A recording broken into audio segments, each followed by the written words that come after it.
எல்லாருக்கும் வணக்கம். மீண்டும் மெய்ப்பொருள் காண்க தளத்திற்கு எல்லாரையும் நான் வரவேற்கிறேன்.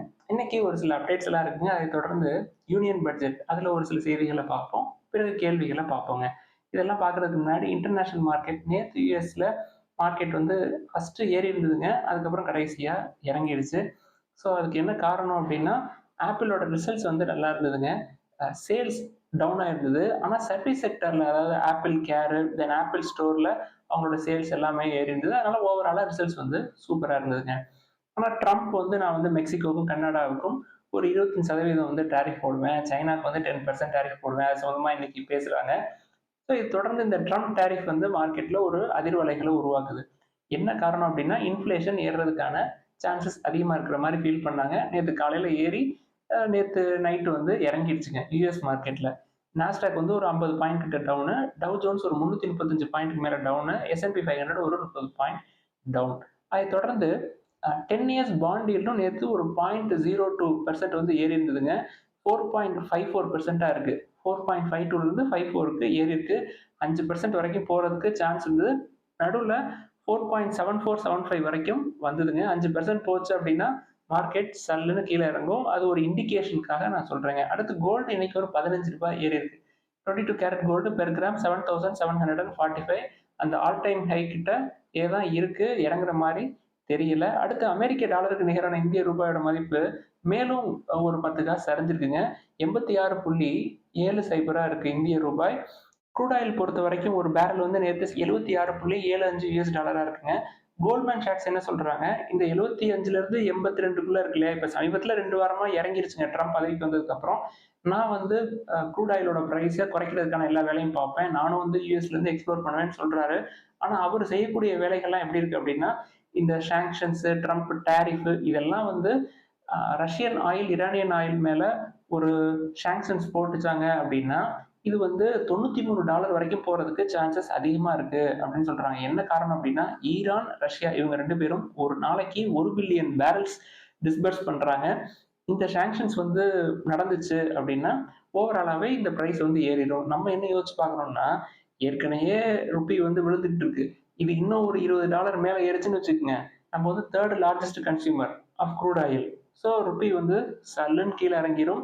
தங்கம் குப்புன்னு மேல ஏறிடும். அதனால தாங்க நேத்து நான் பேசினப்ப, இப்பயும் ஆல் டைம் ஹைல இருந்தாலும் இப்பயும் தங்கம் கன்சிடர் பண்ணணும்னு நினைக்கிறவங்க கொஞ்சம் கொஞ்சம் வாங்கிக்கலாம். கோல்டு ETF யூஸ் பண்ணுங்க அப்படின்னு சொல்லி அதுக்கு தாங்க நம்ம சொல்லியிருந்தோம். இந்த நிஃப்டி 50 எடுத்துக்கிட்டோம்னா, எஃப்ஐஐஸ் போன மாசம் கிட்டத்தட்ட 87,374 கோடி நெட் செல்லர்ஸா இருந்திருக்கிறாங்க. எஃப்ஐஐஸ் வந்து வெளில வித்து எடுத்துட்டு போயிருக்காங்க. கடைசி 4 மாசத்துல 2 லட்சம் கோடிக்கு பக்கமா வித்து வெளில எடுத்துட்டு போனாங்க. நேத்து வந்து இந்த யூனியன் பட்ஜெட்டோட எக்ஸ்பெக்டேஷன்ஸ் ஒரு ஆர்வத்துல எல்லாருமே நம்ம மேல ஏத்தி கொடுத்தோம். அவன் நோகாம அழகா ஒரு 1188 கோடிக்கு வித்து கேஷ் மார்க்கெட்ல இருந்து வித்து வெளில எடுத்துட்டு போயிட்டான். இன்னைக்கு பெருசா ஏத்துனாங்க, அப்புறம் இறக்குனாங்க, திருப்பி ஏத்துனாங்க. நான் பாக்குறப்ப மேலையும் போகாம கீழையும் வராம ஒரு 23,500 பக்கம் அப்படியே நின்றுட்டு இருந்துச்சுங்க. 23,400 உடைச்சு கீழே வந்துச்சு, திருப்பி மேலே ஏத்துனாங்க, திருப்பி கீழே வந்துச்சு. நம்ம அதை லாங் டேர்ம் இன்வெஸ்டர்ஸ் இந்த நம்பர்ஸை பத்தி கவலைப்பட தேவையில்லை.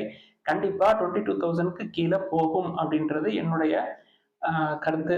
இது வந்து உடனே நடக்காதுங்க. வாழைப்பழத்துல ஊசி இறங்குற மாதிரி தான் இறங்கும். ஏன்னா இன்னைக்கு தான் பட்ஜெட்ல ஒரு சில மெஷர்ஸ் வந்து எடுத்திருக்காங்க. கொஞ்சம் மிடில் கிளாஸ் எல்லாம் கொஞ்சம் பணத்தை செலவு பண்றதுக்கான வேலைகளை வந்து பார்த்துருக்குறாங்க. பார்த்த மாதிரி எனக்கு தெரியுது. நான் என்னுடைய அனுபவத்துல சொல்றேன். இன்னும் பொருளாதார வல்லுநர்கள்லாம் எப்படி அதை பார்க்குறாங்கன்னு பார்ப்போம். பிஜி வீட்டில் எல்லாருக்குமே இன்னைக்கு டிவிடெண்ட் வந்துருங்க. இன்னைக்கு கிரெடிட் ஆயிருக்கும். என்ஜாய் பண்ணுங்க. அடுத்து கர்நாடகா பேங்கோட ரிசல்ட்ஸ். சூப்பரெல்லாம் எதுவும் இல்லைங்க. டோட்டல் பிசினஸ் டர்ன் ஓவர் வந்து ஒரு 10% ஏறி இருக்கு இயர் ஆன் இயர். டெபாசிட் வந்து ஒரு 8.6% ஏறி இருக்கு இயர் ஆன் இயர். ரெவன்யூ ஒரு 6.2% ஏறி இருக்குங்க. நெட் என்பிஏ குறைஞ்சிருக்கு. இதெல்லாம் நல்ல விஷயம். பட் ப்ராஃபிட் ஆஃப்டர் டேக்ஸ் அப்படின்னு பார்த்தோம்னா ஒரு 15% பக்கமா குறைஞ்சிருக்கு year on year. Net interest income ஒரு 4.2% குறைஞ்சிருக்குங்க. அடுத்து குவார்டர் ஆன் குவார்டர் பார்த்தோம்னா ப்ராஃபிட் ஆஃப்டர் டேக்ஸ் 16% பக்கமா 14.65% குறைஞ்சிருக்குது. நெட் இன்ட்ரெஸ்ட் இன்கம் வந்து 4.89% வந்து குறைஞ்சிருக்கு. ஓவராலா ப்ராஃபிட் ஆஃப்டர் டேக்ஸ் வந்து குறைஞ்சிருக்கு. நெட் இன்ட்ரெஸ்ட் இன்கம் குறைஞ்சிருக்குங்க. ஓவராலாவே கர்நாடகா பேங்க் இங்க இருந்து மேல போறதுக்கு எவ்வளவு சான்ஸ் இருக்கு அப்படின்றத நம்ம ஏற்கனவே பேசியிருந்தோம். 150 அப்படின்றது தெளிவா எனக்கு தெரியுற மாதிரி தெரியுது. நீங்க லாங் டேர்ம்ல புக் வேல்யூ கிட்டத்தட்ட 300 கிட்ட இருக்குங்க. எடுத்து வச்சீங்க அப்படின்னா ஒரு 10 இயர்ஸ்க்கு பத்திரமா நீங்க வச்சுக்கலாம். டிஃபென்சிவா ப்ளே பண்ணலாம். அவங்களோட எய்ம் என்ன அப்படின்னா 1,00,000 கோடி டெபாசிட்ஸ் பை ஜூன் 2026. இதான் வந்து அவங்களோட டார்கெட். டெபாசிட்ஸ்ல வந்து ஃபோக்கஸ் பண்றாங்க. அடுத்து IndusInd பேங்கோட ரிசல்ட்ஸ் வந்திருக்குங்க. இயர் ஆன் இயர் பார்த்தோம் அப்படின்னா ரொம்ப புவர் தான். பட் சீக்வென்ஷியல் பேசிஸ்ல கொஞ்சம் போன குவார்ட்டருக்கு இந்த குவார்ட்டர் கொஞ்சம் பரவாயில்லை. இயர் ஆன் இயர்ல revenue 11% up, net interest income 1% down, net profit வந்து 39% டவுன். போன டிசம்பருக்கும் இந்த டிசம்பருக்கும். தென் போன குவார்ட்டருக்கும் இந்த குவார்ட்டருக்கும் எடுத்துக்கிட்டோம். செப்டம்பர் குவார்ட்டர் கம்பேர் பண்றப்ப revenue 1% up, net interest income 2% down, net profit 5% அப்புங்க. இது வந்து ப்ராஃபிட் பொறுத்த வரைக்கும். என்பிஏ கொஞ்சம் 0.1% கூடியிருக்கு. Deposit year on year growth வந்து 11%, லோன் growth வந்து 12%. இதுல நீங்க முக்கியமா கவனிக்க வேண்டியது என்னன்னா, இந்த பேங்கோட டெபாசிட் growth விட year on year loan growth வந்து 1% வந்து அதிகமா இருக்குங்க. இதே மாதிரியான ஒரு இஷ்யூஸ் வந்து HDFC பேங்க்லயும் நம்ம வந்து ஏற்கனவே டிஸ்கஸ் பண்ணிருக்கோங்க. Credit to deposit ratio. இந்த கிரெடிட் டு டெபாசிட் ரேஷியோனா என்னன்னு பார்ப்போங்க சிம்பிளா. கிரெடிட் அப்படின்னா ஒரு பேங்க் வந்து அவங்கள்ட்ட இருக்கிற பணத்தை கடனா இன்னொருத்தவங்களுக்கு கொடுக்கறது. டெபாசிட்ஸ் அப்படின்னா என் கஸ்டமர்ட்ட இருந்து அவங்க டெபாசிட் உள்ள வாங்கி வச்சுக்கிறது. ஸோ இவங்க கொடுக்கறது டிவைடட் பை உள்ள வாங்கி வச்சுக்கிறது. ஸோ அதுதான் கிரெடிட் டு டெபாசிட் ரேஷியோன்னு சொல்லுவோம். இது வந்து 100க்கு மேல இருந்தது. 100க்கு மேல இருந்ததுன்னா என்னங்க அர்த்தம்? நியூமரேட்டர் அதிகமா இருக்குன்னு அர்த்தம். நியூமரேட்டர்ல என்ன இருந்தது? அதிகமா அவங்க வந்து கிரெடிட் லோன் வந்து அதிகமா கொடுத்துருக்காங்க இவங்கள்ட்ட இருக்கிற டெபாசிட்டை விட. இதை வந்து குறைச்சாங்க HDFC பேங்க். அக்ரெசிவா இவங்களோட லோன் புக் எல்லாம் வித்தாங்க ஒரு 6 மாசமா. வித்து இப்போ அவங்கள்ட்ட எடுத்துக்கிட்டோம்னா டோட்டல் டெபாசிட்ஸ் வந்து 25.6 lakh crores இருக்கு. லோன் புக் வந்து 25.4 lakh crores இருக்குங்க. இப்போ அந்த கிரெடிட் டெபாசிட் ரேஷியோவை 100% கீழே குறைச்சிட்டாங்க. இந்த ஹையர் கிரெடிட் டெபாசிட் ரேஷியோ என்னன்னா அன்ஹெல்தி ஃபார் பேங்க். இதை வந்து நம்ம புரிஞ்சுக்கணுங்க. IndusInd பேங்கை பொறுத்த வரைக்கும் லோன் growth அதிகமா இருந்திருக்கு இயர் ஆன் இயர் பேசிஸ்ல when compared with deposit growth. But HDFC bank எடுத்துக்கிட்டோம்னா இந்த முடிஞ்ச குவார்ட்டர்ல லோன் growth 3% தான், டெபாசிட் growth வந்து 15%. லோன் growth மாதிரி கிட்டத்தட்ட 5 டைம்ஸ் அவங்களோட டெபாசிட் வந்து இன்க்ரீஸ் பண்ணியிருக்கிறாங்க. ஸோ இந்த கிரெடிட் டெபாசிட் ரேஷியோ அதிகமாக இருந்ததுனால அவங்க டெபாசிட்ஸ்க்கு அதிக இம்பார்ட்டன்ஸ் கொடுக்குறாங்க.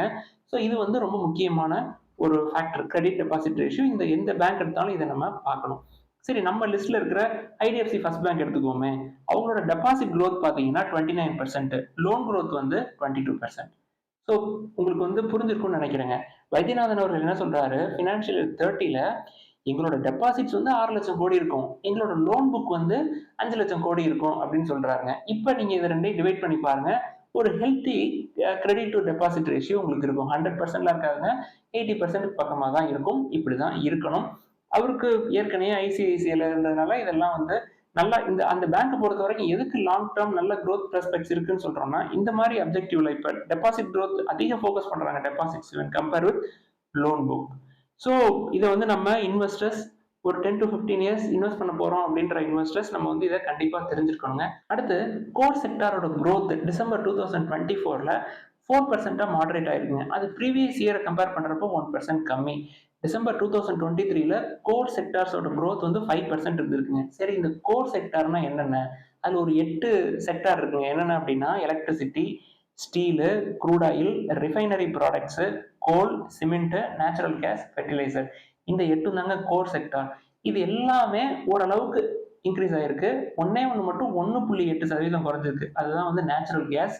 அதனாலதான் பெட்ரோல் நெட்டோட ரெவன்யூவும் கொஞ்சம் குறைஞ்சிருந்தது போன குவார்ட்டர் கம்பேர் பண்றப்ப. அடுத்து இந்த யூனியன் பட்ஜெட் 2025-26 போயிடலாங்க.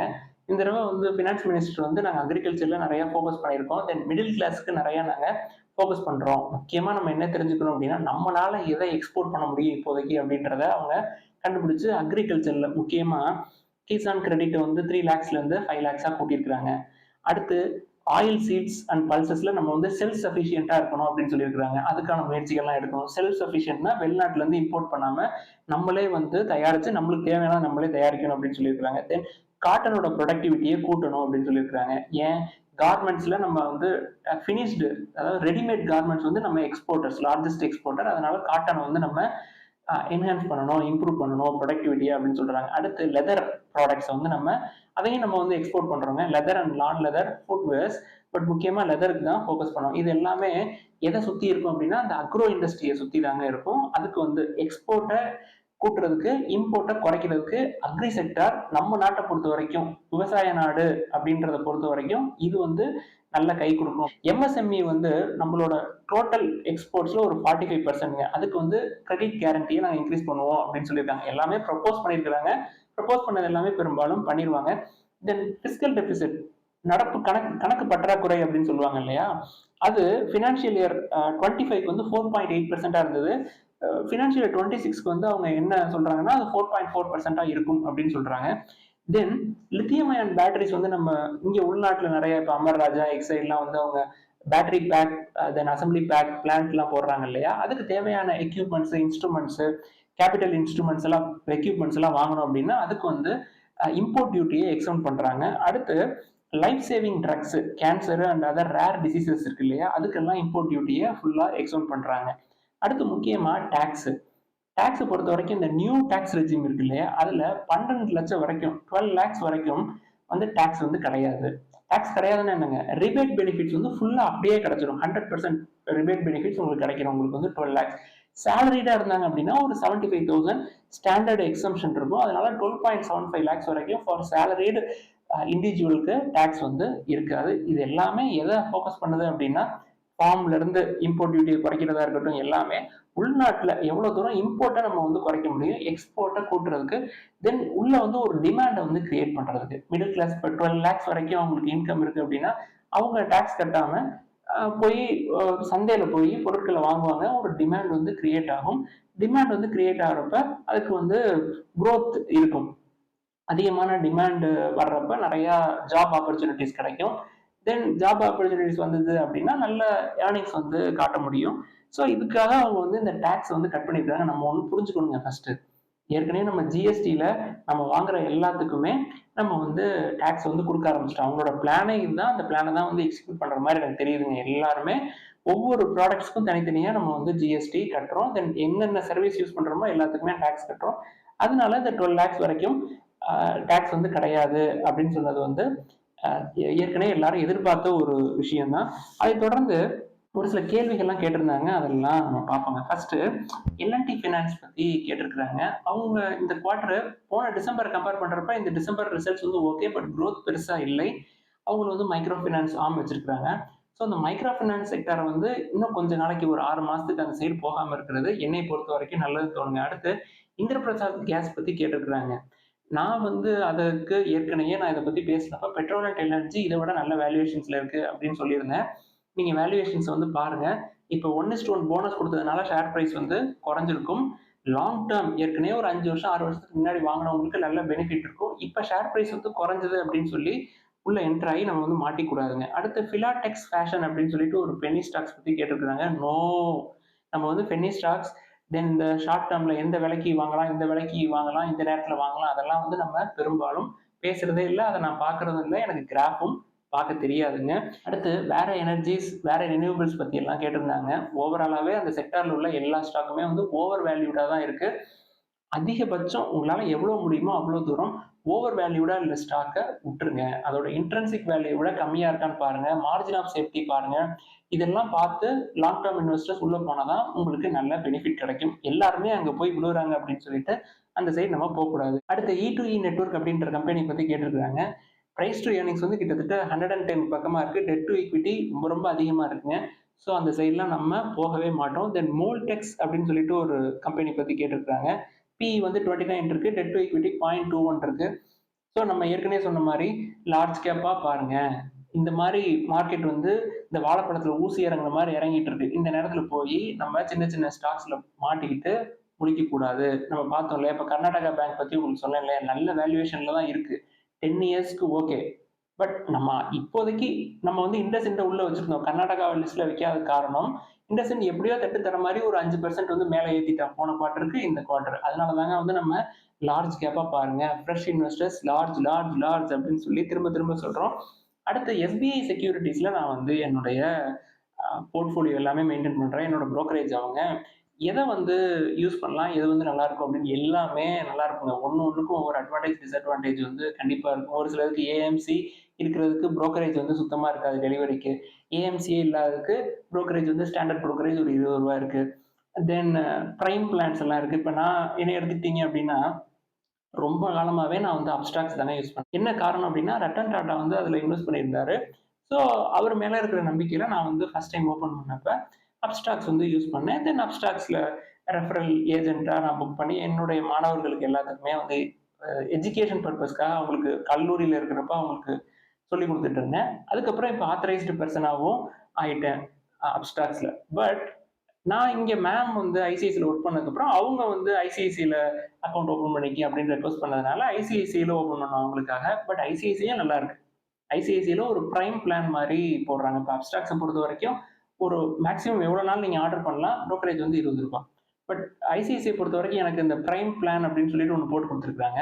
அந்த பிரைம் பிளான்ல ரூ. 1,00,000க்கு ரூ. 70 புரோக்கரேஜ் வந்து பிடிக்கிறாங்கங்க. ஸோ எல்லாத்துலயுமே அட்வான்டேஜ், டிஸ்அட்வான்டேஜ் இருக்கு. எனக்கு நான் இப்ப ஐசிஐசிஐ வச்சிருக்கிறது எதுக்குன்னா, அங்க வந்து ரிலேஷன்ஷிப் மேனேஜர்ஸ் இருக்காங்க. எனக்கு ஏதாவது டவுட்னா அவங்கள்ட்ட ஃபோன் பண்ணி கேட்டுக்குவேன்.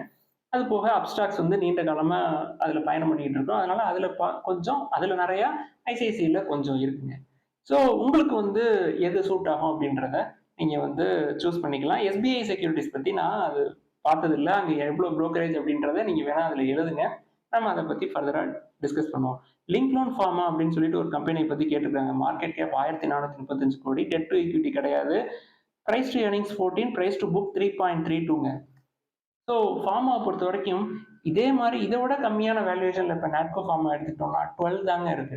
அது வந்து ஒரு மிட் கேப் கம்பெனி. ஒரு 35,000 கோடி மார்க்கெட் கேப் இருக்கு. தென் டாக்டர் ரெட்டி எடுத்துக்கிட்டோம்னா, அது 1,00,000 கோடிக்கு பக்கமா இருக்கு. சைடஸ் 1,00,000 கோடிக்கு பக்கமா இருக்கு. ஸோ அந்த மாரி போயி உங்க அமௌண்ட்ட வந்து ரொம்ப சேஃபா ஒரு இடத்துல வச்சுருங்க. இந்த மாரி சின்ன சின்ன கம்பெனிஸ் வந்து ரிசல்ட்ஸ் பார்க்குறப்ப, ஹையர் பெர்சன்டேஜ் ஆஃப் குரோத் வந்து காட்டுவாங்க. ஆனா லாங் டெர்ம்ல அவங்களுக்கு வந்து நெறைய சிக்கல் இருக்கும். அவங்களுக்கு தேவை அப்படின்றப்ப கிரெடிட் கிடைக்காது. கடன் வாங்குனா அதிகமான வட்டி. இப்ப அமெரிக்கால கடன் வாங்குனாலும் வட்டி அதிகம் தான். தென் ருப்பியோட பிரைஸ் வந்து டிப்ரிஷியேட் ஆயிட்டே இருக்கு. நீங்க கடன் அடைக்கிறப்ப அதிகமான ருப்பிய குடுத்து அந்த டாலர திருப்பி செலுத்த வேண்டியிருக்கும். இந்த மாரி பல பிரச்சனைகள் இருக்குங்க ஸ்மால் கேப் கம்பெனில. தென் ஸ்மால் கேப் கம்பெனிய பொறுத்தவரைக்கும் இந்த வேல்யூவேஷன்ஸ்லாம் நம்மளுக்கு கரெக்ட்டா கிடைக்கிறதே கஷ்டம். தென் ப்ரமோட்டர் நம்மளுக்கு யாருன்னு கண்டுபிடிக்கிறதும் கஷ்டம். அவங்கள பத்தி நம்மளுக்கு தெரிஞ்சிருக்காது. அதனால தாங்க நம்ம அத பத்தி பேசுறதே இல்ல. தென் டன்லா பிளாட்ஃபார்ம் பத்தி நம்ம ஏற்கனவே பேசியிருந்தோங்க. நம்ம பேசினதுக்கு அப்புறமே கிட்டத்தட்ட 20% குறைஞ்சிருச்சு.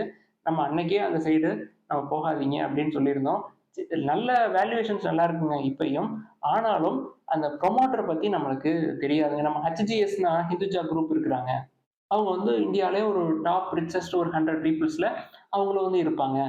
ப்ரமோட்டர்ஸ் வந்து நல்லா அவங்களோட எம்ப்ளாயீஸ நல்லா பாதுகாப்பா வச்சுக்குவாங்க. நல்லா ட்ரீட் பண்ணுவாங்க. அதெல்லாம் நம்மளுக்கு அவங்கள பத்தி தெரியும்.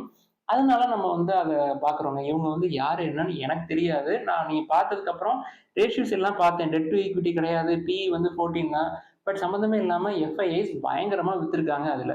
ஸ்டாக்கே வந்து கிட்டத்தட்ட 43% வந்து கீழ விழுந்திருக்குங்க. நம்ம பேசி கிட்டத்தட்ட ஒரு 2 மாசம் இருக்கும். 2 மாசத்துல அது வந்து எப்படியும் ஒரு 20, 25% வந்து கீழ விழுந்துருச்சு. மத்த எதுவுமே விழலன்னு சொல்லலங்க. ஓவராலாவே இப்ப டாடா மோட்டார்ஸ் தான் சொல்றோம்.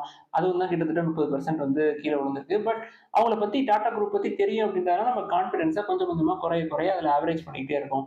இந்த கம்பெனிய பொறுத்தவரைக்கும் இந்த டெலிகம்யூனிகேஷன் செக்டார்ல இவங்க வந்து சர்வீஸ் பண்றாங்க. நம்ம வந்து பெரும்பாலுமே இந்த டவர் பிசினஸ், டெலிகம்யூனிகேஷன் சைடு அந்த சைடுலாம் போவே மாட்டோங்க. நம்ம வந்து ஐடி செக்டார் அப்படின்னு பார்த்தோம். உங்களுக்கு ஐடி செக்டார் வேணும் அப்படின்னா, உங்களுக்கு வெளிநாட்டுல இருந்து கரன்சி உள்ள வரணும். ஒண்ணு யூரோவா வரணும், இல்ல டாலரா வரணும். இந்தியால இருக்கக்கூடிய டெலிகம்யூனிகேஷன் கம்பெனிஸ் எங்க இருந்தாலும் சரிங்க. டெலிகாம் இண்டஸ்ட்ரிய பொறுத்தவரைக்கும் ரொம்ப காஸ்ட்லியான பிசினஸ் அவங்க. அதனால தாங்க அந்த பக்கம் போறதில்லை. ஸோ நம்ம வந்து ஒரு ஸ்டாக்க வந்து சூஸ் பண்றப்ப அதுக்கு லாங் டெர்ம் குரோத் ப்ராஸ்பெக்ட்ஸ் இருக்கா? மேனேஜ்மென்ட் வந்து நல்ல மேனேஜ்மென்ட்டா? ப்ராஃபிட் பண்றாங்களா? கடன் கம்மியா இருக்கா? இது எல்லாமே நம்ம முக்கியமா பார்க்க வேண்டியதுங்க. சும்மா எங்கேயாவது பேப்பர்ல பார்க்குறோம், அங்க பார்க்குறோம். ஏன்னா ஹோல்டிங் நீங்க 10, 15 வருஷம் வச்சிருக்கிறப்ப, இதெல்லாம் பார்த்து வாங்குனா தான் உங்களுக்கு அத வந்து ஹோல்ட் பண்ணும் 10 இயர்ஸ் அப்படின்னு ஒரு கான்ஃபிடன்ஸ் வருங்க. ஸோ ஏதாவது சந்தேகங்கள், கேள்விகள் இருந்தா எல்லாத்தையும் எழுதுங்க. நம்ம வந்து டிஸ்கஸ் பண்ணுவோம். எல்லாருக்கும் நன்றி.